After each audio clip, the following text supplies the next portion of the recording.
Today, we're going to talk about something very timely. And this is quite the season we have. We call it the holiday season. It starts usually Thanksgiving and it runs into the first, sometimes second week of January. And so many things are going on, both in society but in various religions and denominations.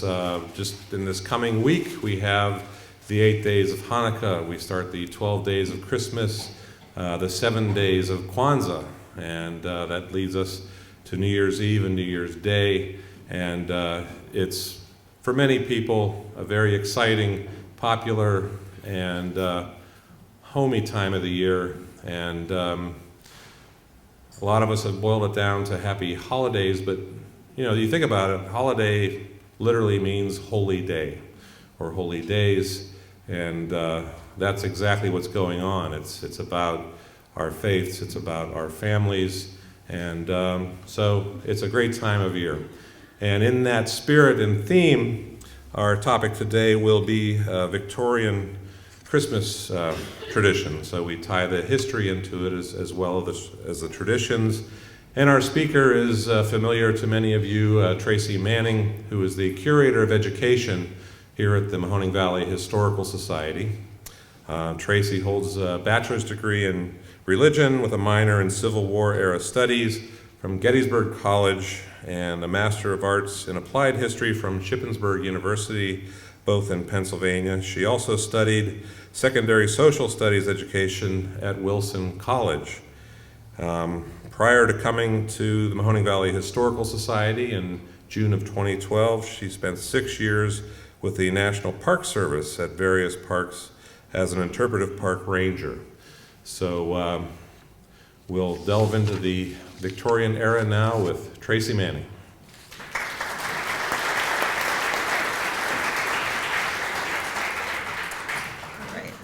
No one's quite as tall as Bill.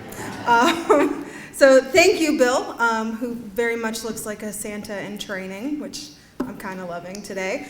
So this is going to hopefully be a fun topic to talk about.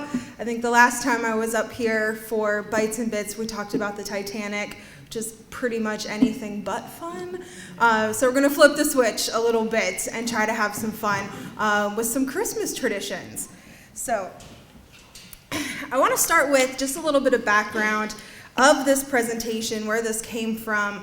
As Bill mentioned, I used to work with the National Park Service, and in Harpers Ferry, West Virginia, we still kind of recreate the town during the Civil War era.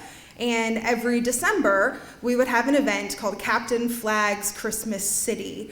And we would turn the entire city into 1864, when it was under Union control, towards the end of the war, and celebrate Christmas. So we were doing a lot of research into how Christmas was celebrated during the Civil War. So that kind of led to this presentation beginning several years ago, almost 10 years ago now.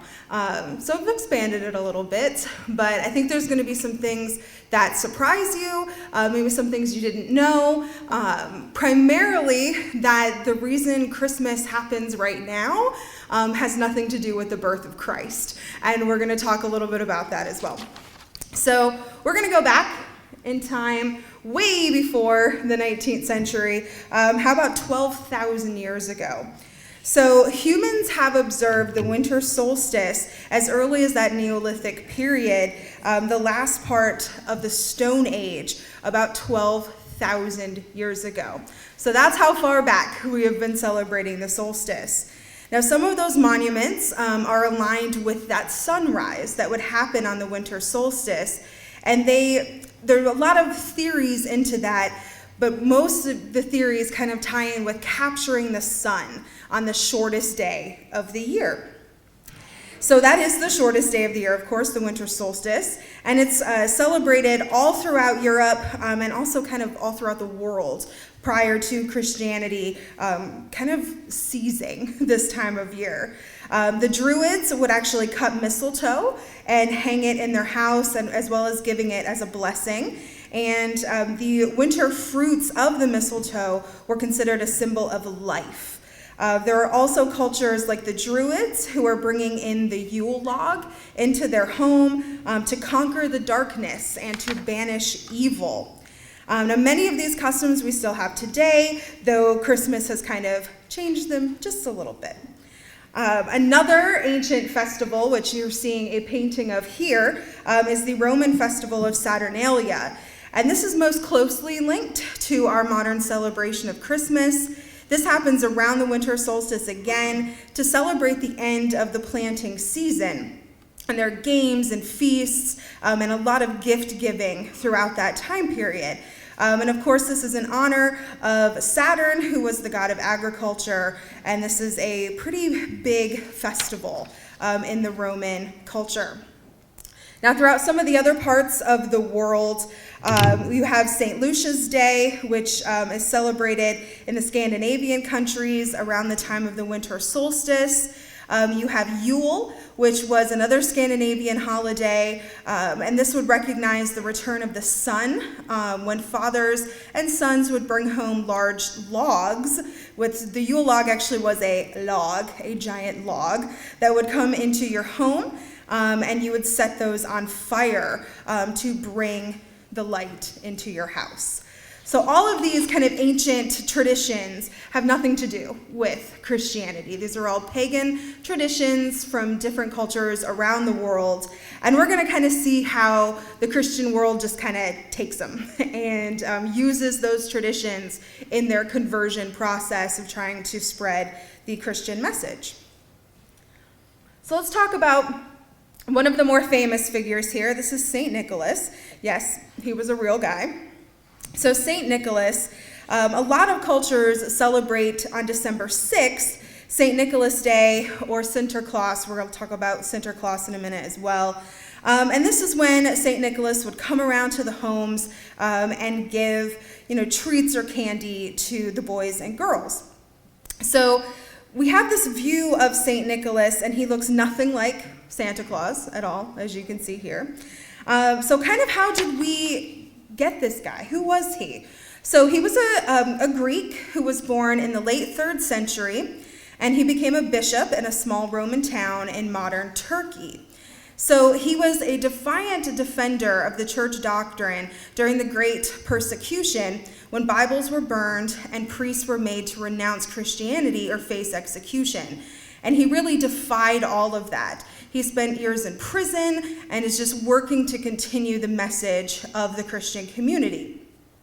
So many years after his death, he will become known as the patron saint of children and a magical gift giver based on 2 stories from his life. The first story is a little bit more known, and this is where he saved 3 young girls from a life of prostitution when he secretly delivered bags of gold to their father, which could then be used as a dowry. So that's one of our St. Nicholas stories. The other one is definitely not lunchtime appropriate, but you're welcome to research it online. It just involves resurrecting victims, and they did not die in a very pleasant way. So we won't get into that one. So St. Nicholas is kind of the unchallenged bringer of gifts all the way through to the 1500s. But after the Protestant Reformation began, he kind of fell out of favor. So after the 1500s, St. Nicholas kind of wasn't the leading figure anymore. And instead, parents would think of the baby Jesus bringing the gifts. And I do love what one historian says. He says, but the infant's carrying capacity is limited. And he's not very scary either. So I thought that was kind of funny. A baby Jesus probably can't carry a lot of stuff. So there is already starting to become a scary figure around the Christmas season, around the 1500s. And the idea is the same thing behind our modern day naughty and nice list. The good children will be blessed. The bad children will be, beaten or whipped or kidnapped. The bad Santas back then were a little more rough than just a piece of coal in your stocking. So we have some of these kind of bad Santas, if you will, like the rough Nicholas, the ashy Nicholas, or the furry Nicholas. And again, they're looking for the bad behavior. And like I mentioned, the punishments are not the nicest things that you would get from those kind of bad Santas. And then let's talk a little bit about Santa Claus. So all of these figures are going to become what we know as Santa Claus. Every culture kind of had their own version. And Santa Claus is a version that I kind of grew up with. My family is from Belgium, and Santa Claus is kind of our guy. He's also a pretty big deal in the Netherlands as well. Same kind of story. He brings around gifts for the good children. He's depicted as an elderly, stately man with white hair and a full beard. He wears a red, long cape with a traditional bishop's robe and will carry around a shepherd's staff. So he traditionally rides a white horse as well. So Santa Claus, to me growing up, was always kind of a partially religious figure. He looked very much like a bishop, walking around and riding around on his horse. Now you'll see in this painting, this is Black Pete. This is Santa Claus's sidekick. Black Pete, of course, is a big area of controversy today because you wear blackface when you are portraying Black Pete.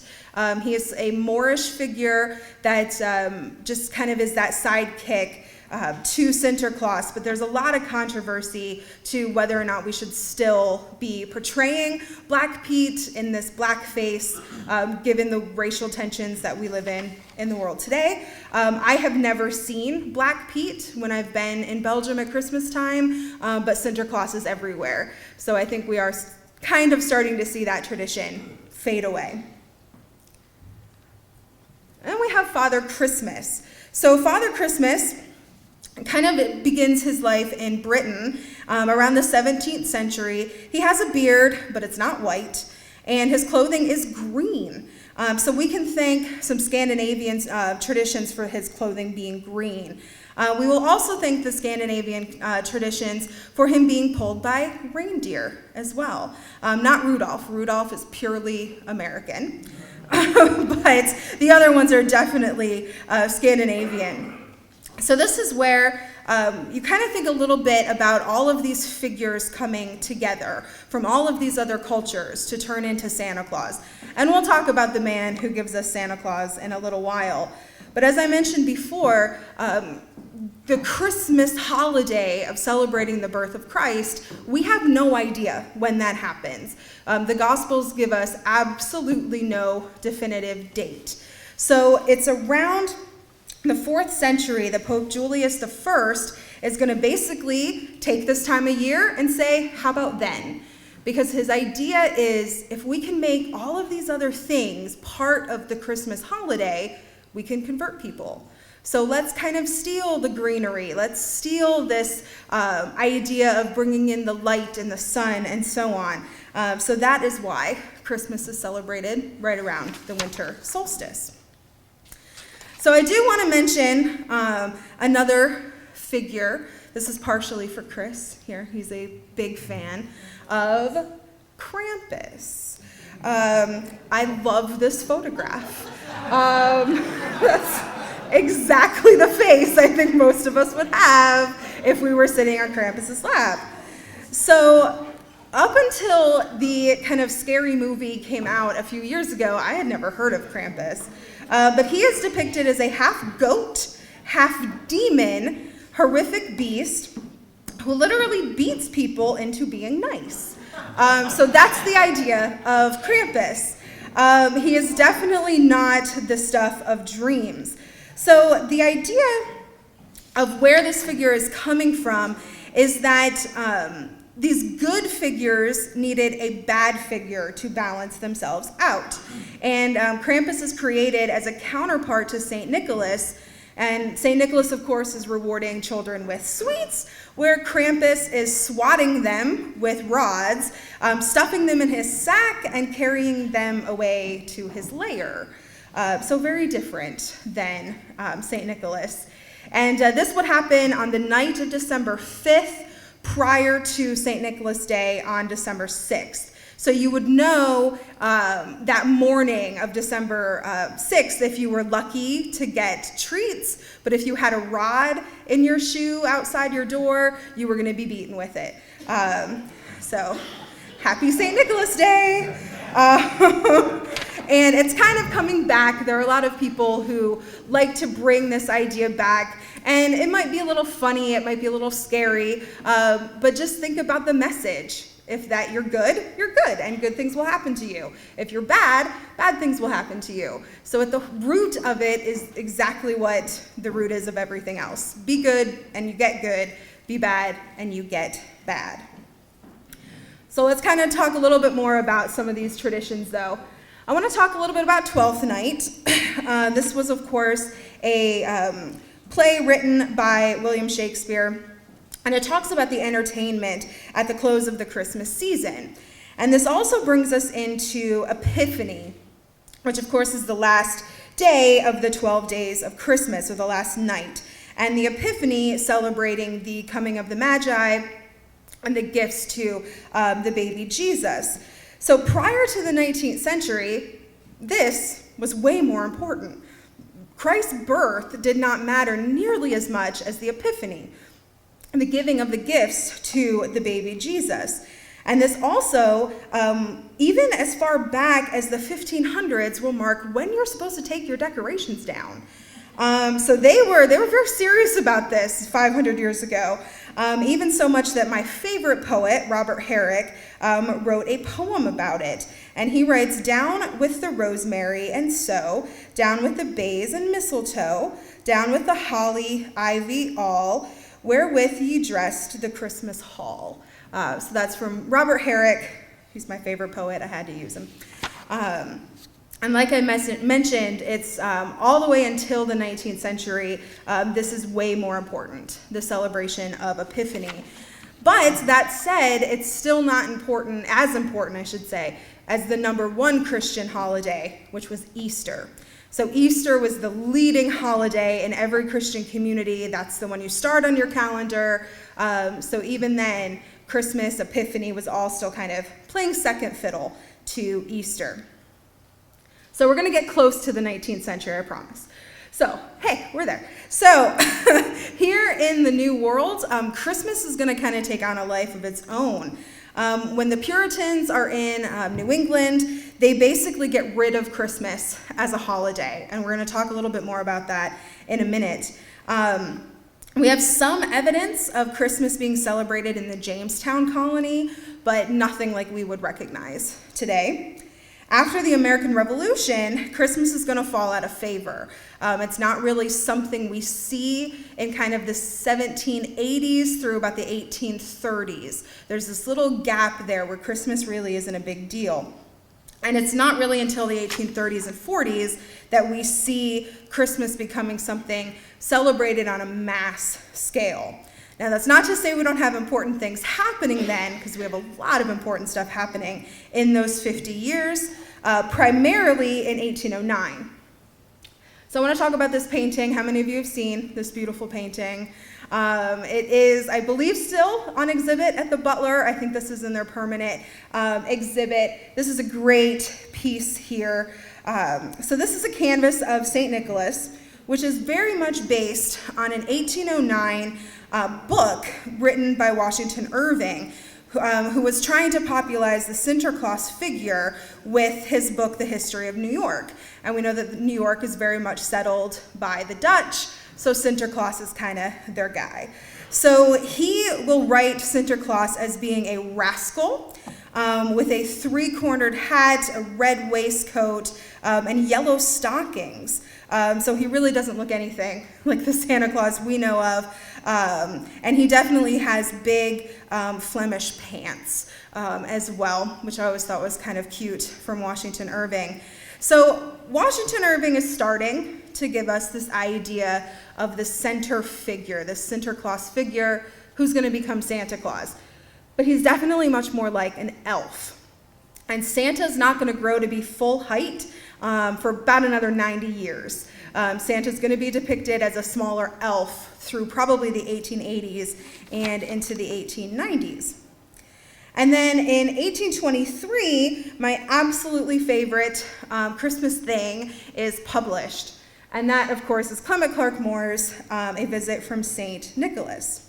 Now, before I talk about this, I will recognize the controversy that members of Henry Livingston Jr.'s family think that he wrote it, and it wasn't Clement Clarke Moore who claimed that he wrote it to get the fame.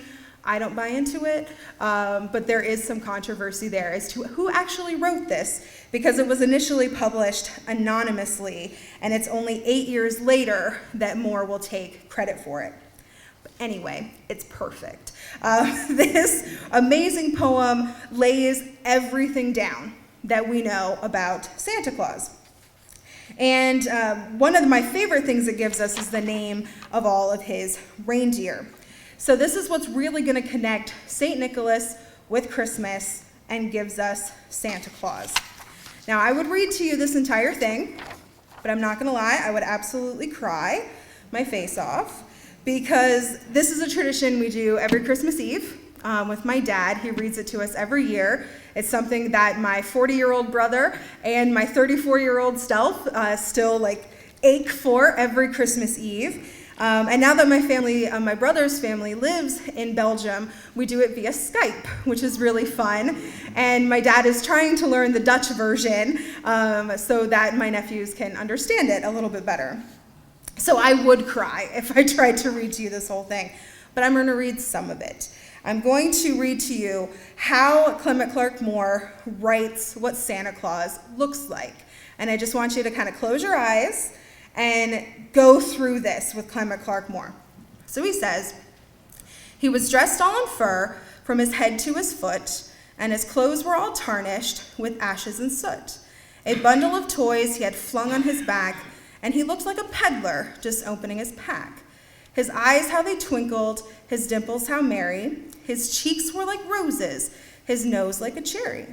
His droll little mouth was drawn up like a bow, and the beard of his chin was as white as the snow. The stump of a pipe he held tight in his teeth, and the smoke it encircled his head like a wreath. He had a broad face and a round little belly that shook when he laughed like a bowl full of jelly. He was chubby and plump, a right jolly old elf, and I laughed when I saw him in spite of myself. A wink of his eye and a twist of his head soon gave me to know I had nothing to dread." So we're starting to see Santa Claus, right? We're getting this guy coming out to us here. So read it, it's beautiful. It's a poem I absolutely love. Now, something else will come about just about 20 years later, and that is Charles Dickens' A Christmas Carol, which was actually first published today in 1843. I was listening to it on NPR this morning. So my favorite version, of course, is Muppets' Christmas Carol. I think it's the best. I mean, Patrick Stewart's great, but this one's my favorite. So Dickens is writing A Christmas Carol when we're kind of looking back at all of these traditions and saying, how are we moving forward? What is Christmas becoming to us as a society? So we all know the story, right? We know the Scrooge, rough guy, doesn't like the holiday. He gets visited by Jacob Marley's ghost, kind of telling him, hey, you have one chance to make your life better. And then, of course, he sees the different ghosts, taking him back to his childhood when he was very lonely, showing him the world today, and then taking him to an unmarked kind of grave at the end when he will see his name, and then he kind of pledges to change his life and become a better person.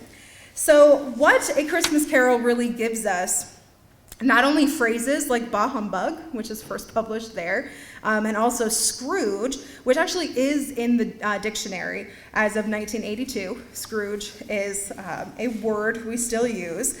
But the overall themes from this are kind of that do-gooder part of society, that this is a time of year to do good for others and take this message out to the community.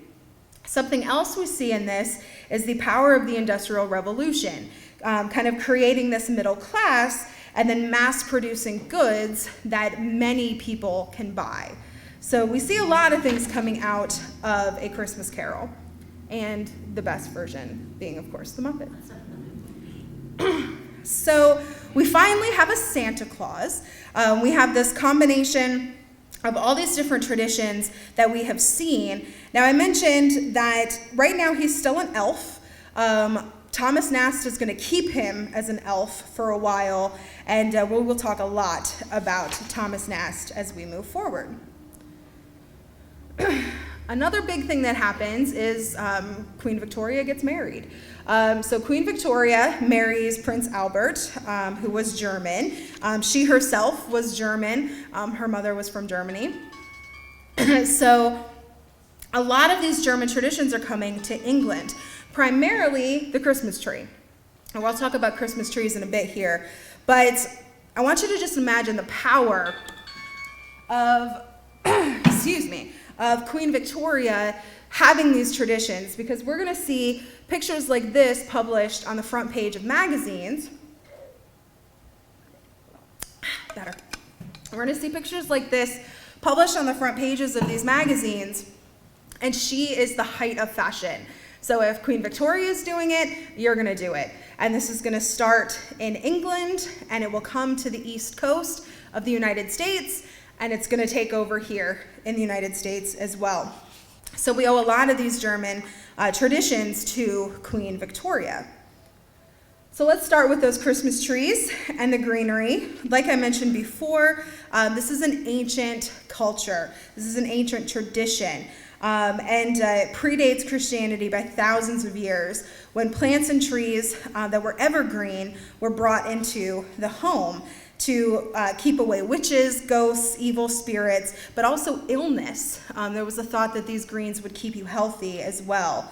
This was also a way to bring in the sun.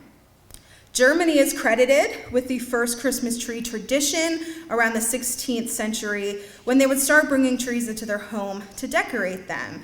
Now, most 19th century Americans found Christmas trees kind of weird until Queen Victoria started doing it.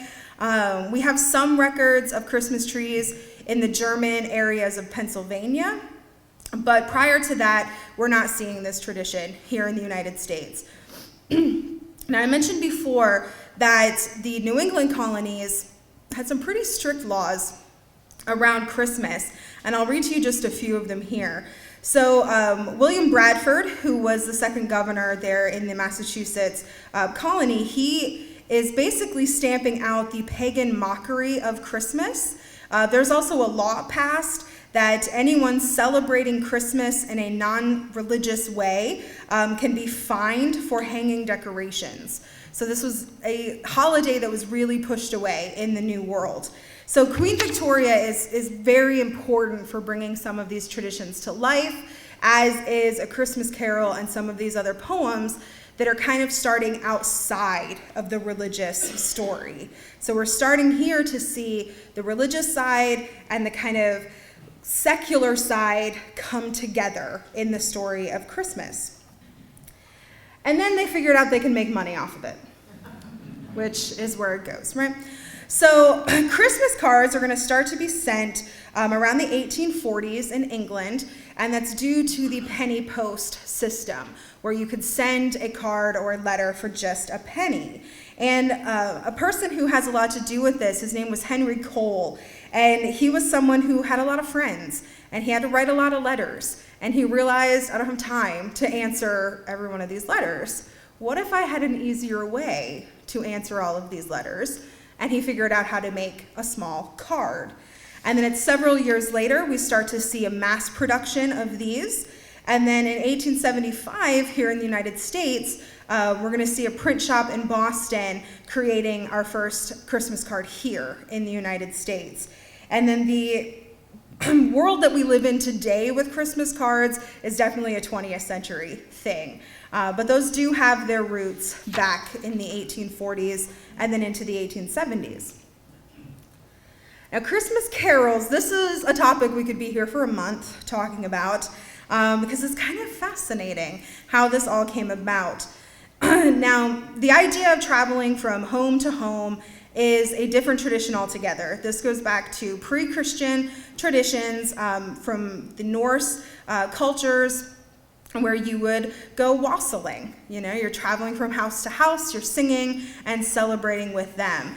And then that idea just gets picked up by the Christian holiday of Christmas. And then in the 19th century, we're starting to see, again, you can make money off of it, by commercializing this and selling books filled with Christmas carols. So there are hundreds of these written in the mid-19th century.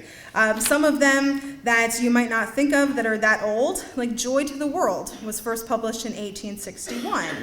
Another one that goes pretty far back is Jingle Bells. Jingle Bells is not a Christmas song, it is a Thanksgiving song, but that's first published in 1857. We have others like Hark the Herald Angels Sing, published in 1833, but there are some that are really young, like Do You Hear What I Hear? Any guesses on when that was published? 1962. So that's a relatively new one. So we're still making money off of them, right? Anything we can do to monetize this stuff. I also really like that Up on the Housetop was published in 1860. I can just see like Civil War soldiers sitting around singing that one. It definitely doesn't seem like an 1860 song. But let's get into the 1860s, because as we know, our country is going to split in half. And Christmas is going to have a lot to do with that as we move forward. This is a woodcut by Winslow Homer that was in Harper's Weekly. This is in 1859, and it just shows Merry Christmas and Happy New Year. So we have different scenes happening here. You have kind of an outdoor scene here. You have the sleigh over here. People just enjoying it. This wonderful Christmas party here with the religious story here in the middle. So it's beautiful, right? Wonderful. Happy holidays. And then it's just 2 years later that we are in a horrific war. And that question of how do we celebrate Christmas when this is what's happening all over the country? How can you have this beautiful holiday when people are dying all around you?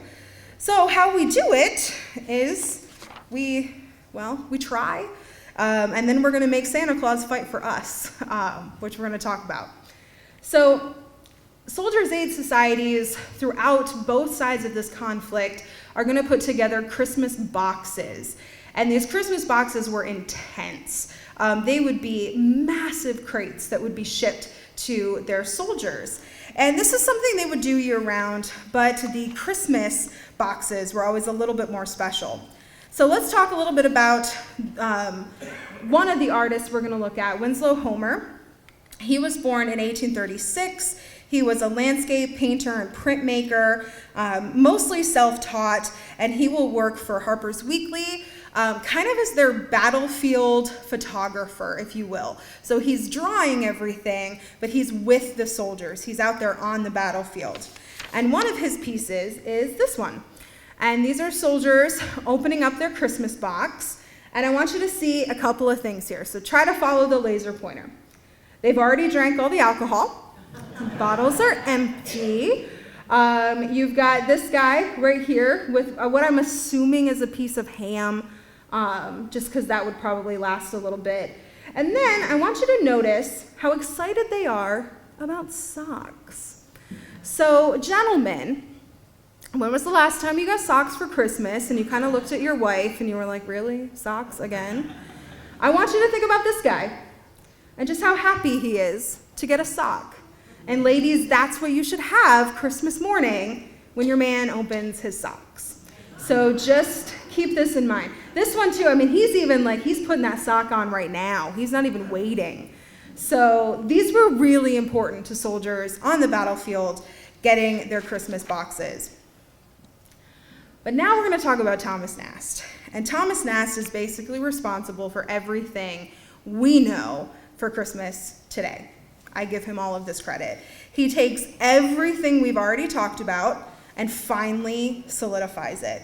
He will work for a while for Leslie's Illustrated Newspaper with Frank Leslie, but then he will work for the competition. He's going to start in 1862 with Harper's Weekly.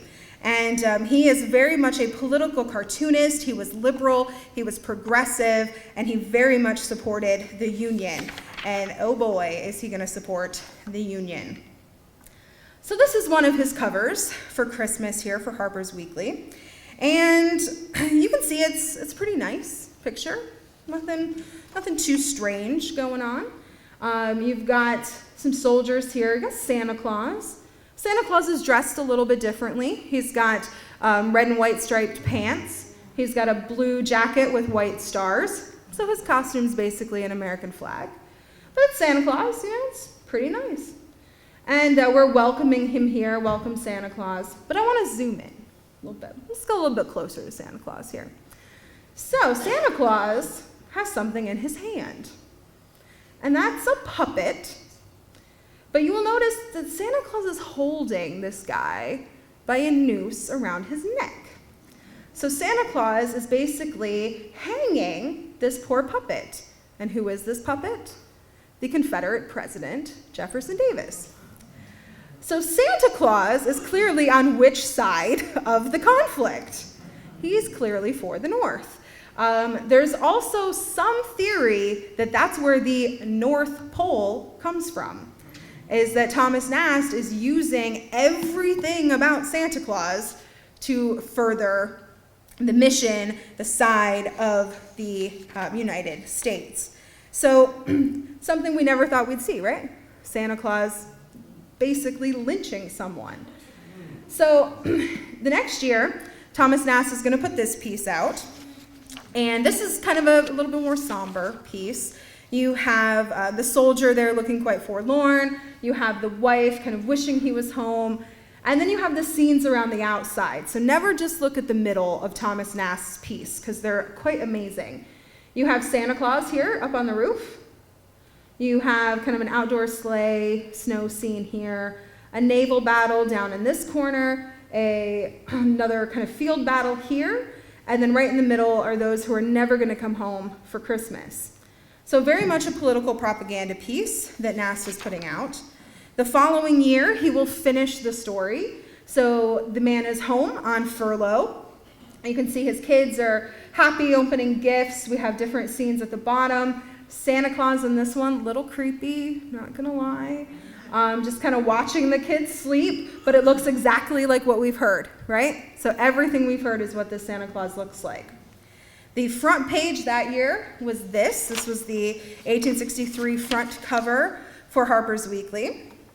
The following year, in 1864, this will be his spread in Harper's Weekly.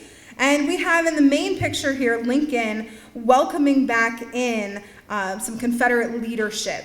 But there's also 5 images around the outside. I want to start up here. This is the return of the prodigal son. So they're kind of making it seem like the Confederacy was just the prodigal son. They've wandered away, they learned their lesson, and we will welcome them back. Down in the bottom corner here, it reads, "Lay down your arms and you will be welcomed back." So unconditional surrender. In the middle is a toast to the Union soldiers and sailors. Here's another picture of unconditional surrender, primarily with Robert E. Lee. And then up here at the top, we have Victory here, and she is holding the olive branch, not for peace, but for submission. So this is submission right here. So again, Thomas Nast taking these messages and really making it a political tool. But he's not done yet. I do want to look at one more. I'm pretty sure this is a Winslow Homer piece. It doesn't look like Thomas Nast's work, but this was an 1864 piece that was also in Harper's Weekly. You can see Christmas in the Camp, another box, soldiers opening their gifts. You've got Christmas Within here, Christmas Without, so kind of indoor and outdoor, and then your boy dreaming of boy things like guns and drums and stuff. Your girl dreaming of girl things. It's tough to see, but what's the girl dreaming about? Having a boyfriend, right there. So here's the young lady and here's the young man. So a little gender stereotype from 1864, but hey, that was life. So I want to talk a little bit about Christmas in the Confederacy. It's another one of my favorite images. Clearly not an original image of Robert E. Lee. But I thought it was going to take you guys a second. So in the Confederacy, folks are really struggling. How do we celebrate Christmas when we can barely eat any of the other days of the year? So some very clever Confederate women will come up with ideas. One of the first ideas is that Santa Claus cannot get through the Union blockade. So that's why Santa's not coming. And the second reason a lot of these women will use is that the Union shot him, and he was a casualty of war, and that's why their children were not getting Christmas presents. So these women are really trying to figure out a way to make it okay for their children and why they don't have some Christmas treats. Now I do want to read to you guys a little story. It's back here a few pages. But there's a really great story of a Confederate prisoner who is in a prison, and he writes a letter. He said, "A friend had sent me in a package a bottle of old brandy. And on Christmas morning, I quietly called several comrades up to my bunk to taste the precious fluid of disappointment. The bottle had been opened outside and the brandy taken and replaced with water and then sent to me." And he finishes his letter by saying, "I hope the Yankee who played that practical joke lived to repent it and was shot before the war ended." So he did not have some happy Christmas thoughts for the guy who stole his alcohol. So the war has ended by this point, and we still have one more pretty political piece here from Thomas Nast. So this is in the 1865 Christmas issue, so well after the war has ended. It's pretty nice. We've got our girl here with her doll, our boy all dressed up like a soldier. We've got a nice party over here, a nice little Christmas fireplace. And then, of course, Santa as our kind of mischievous elf. And then down here at the bottom, what are we seeing? Looks a little bit like a play, right? So let's zoom in. So we have William Sherman here, General Sherman, riding what kind of looks like a toy horse, which I think is kind of funny. And then right in the middle, we have General Grant standing at the decapitated heads of Confederate leadership.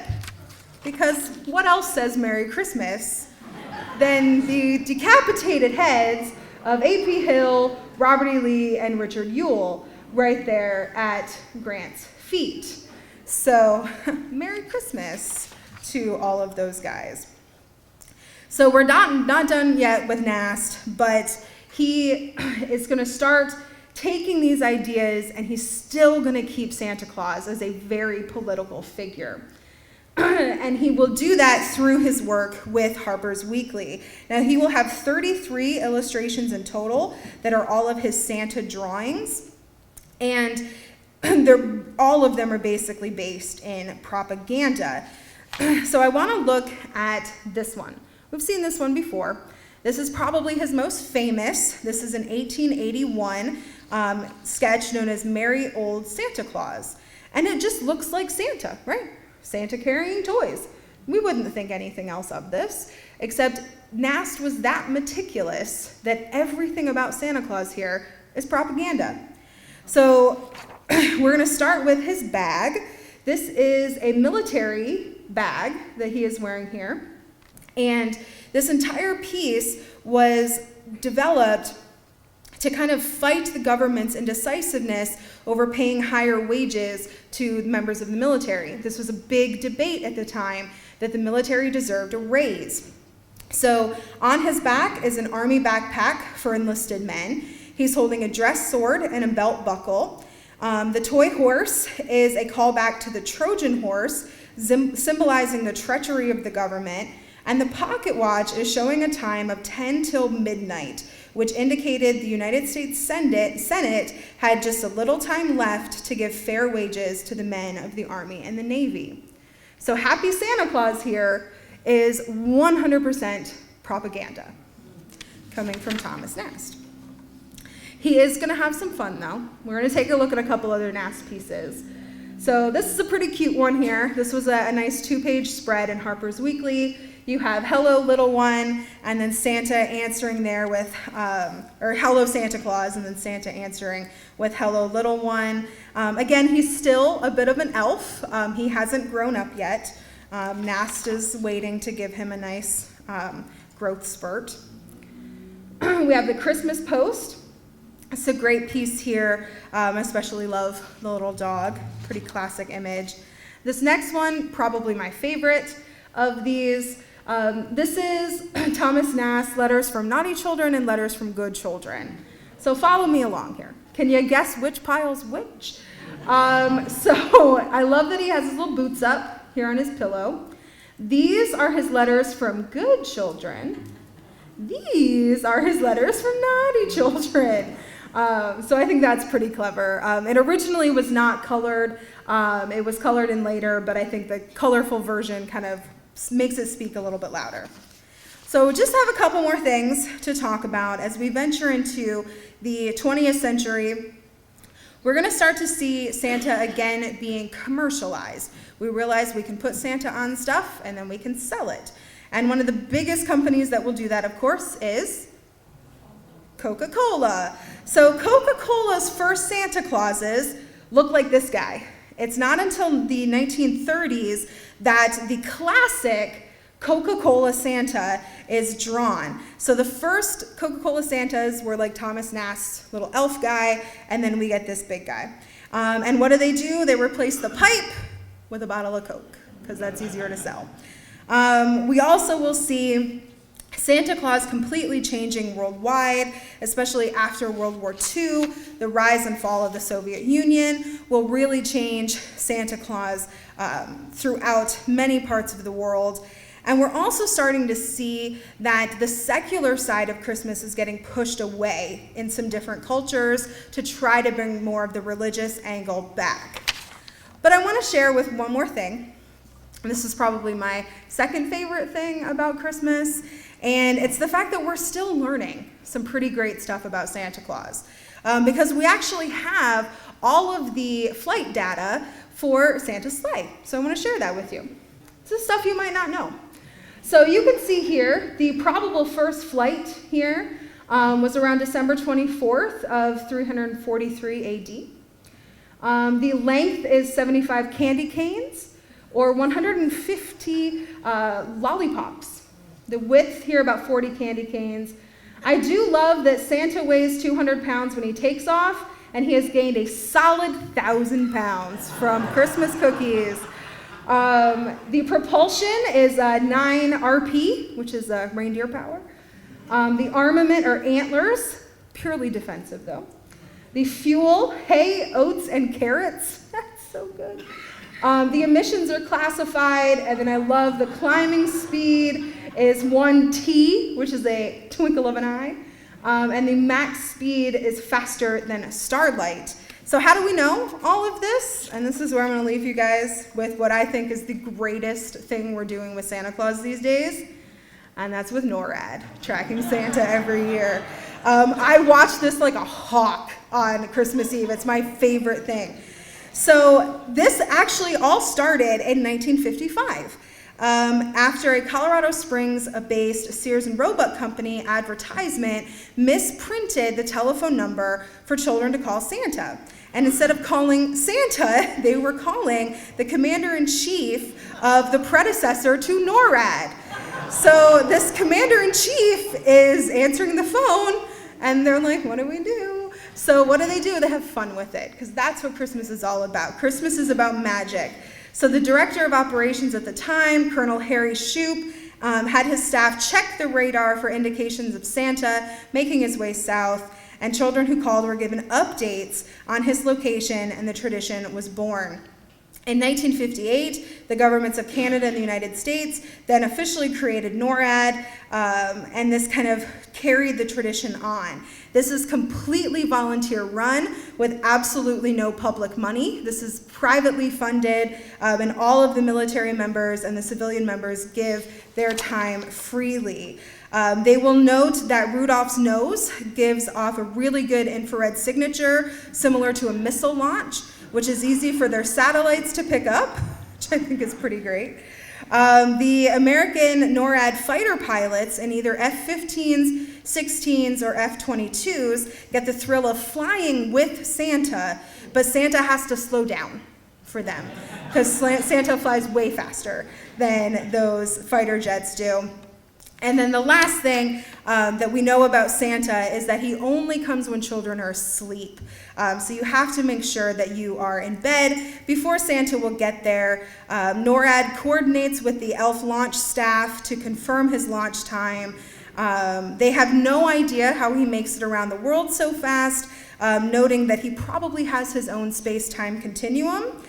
And NORAD does have theories for how he gets down the chimneys, but they have no definitive information to pass along about how he does that. So NORAD takes this very seriously, as do I. So that's one of my favorite modern traditions that still kind of has its roots back in the Victorian era. So I will be happy to answer any questions if anyone has any, but if not, thank you all for coming.